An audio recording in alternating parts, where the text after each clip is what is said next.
BTS are the most talked about act in the world, but for their leader RM, it was a fight to become number one.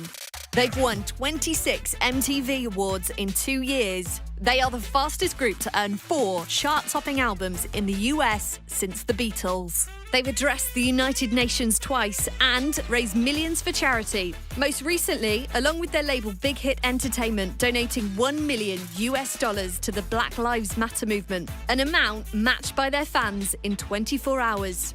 This is the story of how a kid from Korea believed in himself and 6 other talented individuals, taking them from a cramped trainee dorm to the world stage. This is RM, The Come Up. Kim Namjoon was born on the 12th of September 1994 in South Korea and grew up with his mum, dad and little sister. Namjoon taught himself English and he managed to do it by watching Friends. He first watched it in Korean, then English with Korean subtitles, and then finally in English, which, as you can imagine, makes him pretty smart. In fact, in school, Namjoon scored in the top 1% of the nation in his first year of high school, and his IQ is 148, which classifies him as a genius. We're not even just being nice, that's technically what a genius is.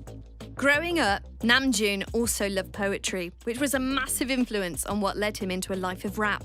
He shared his work through an online forum, which his classmates at school would comment on and give feedback. How brave is that?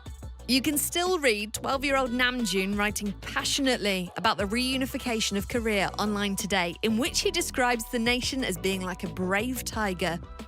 You'll spot the tiger symbolism in a lot of BTS's work, including one which sideswipes Jimin during the Idol music video. From the age of 11, RM became interested in hip-hop after hearing Epic High's Fly in 5th grade at school, a song which fellow BTS member Suga has shown a lot of love for. Since then, both RM and Suga have collaborated with Epic High, who have said that BTS create good music. Understatement. RM also loved listening to Eminem and has stated many times he played an influence in his career ambitions.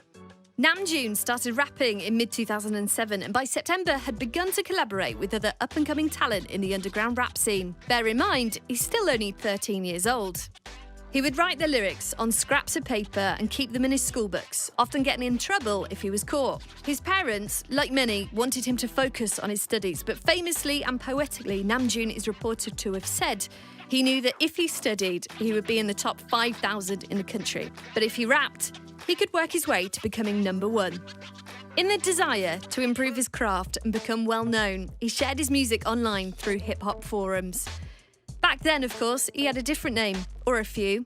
Runch Randa was the most well-known, but he also went by the names Largo, The Nexist and Stilo. The earliest known collaboration he did was with Changmo, another Korean artist who would go on to be very successful. Through late 2007 and early 2008, Namjoon, along with Changmo, were part of a crew called the Black Pirates. He did his first ever stage performance with the Black Pirates, but soon left after a couple of months due to the artistic differences. Reports suggest other group members were not as focused on the music as Namjoon.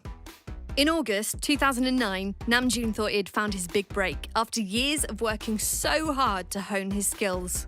He auditioned for music label Big Deal Records to join a hip-hop collective. He passed the preliminary round along with 6 other finalists, but failed to make it past the second as he forgot most of his lyrics during his performance.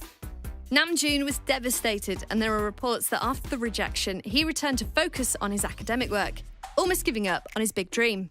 However, at the audition, a moment of magic happened. In the audience was a guy called Sleepy, another artist and member of hip-hop duo Untouchable, who took Namjoon's contact details and would go on to introduce Namjoon to someone very important. In May 2010, Namjoon received a call from Sleepy, who suggested he go and meet with Bang PD at Big Hit Entertainment. Big Hit Entertainment at the time was a fairly small company, but with big dreams and a forward-thinking CEO, it was an exciting place to be. Despite still only being 15, they signed him before they had decided what BTS was even going to be.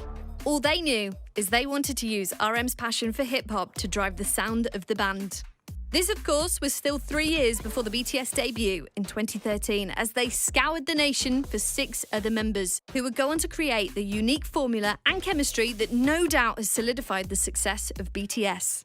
And it wasn't plain sailing even after they officially formed, as conscription won't go away, and in 2018 Jin revealed they almost disbanded due to exhaustion. Lucky for us, they found the strength to push through and remain one of the most notable groups of our generation, with a strong fan base, ARMY. And I want to give special thanks to the translators and Reddit posters who helped me put this story together.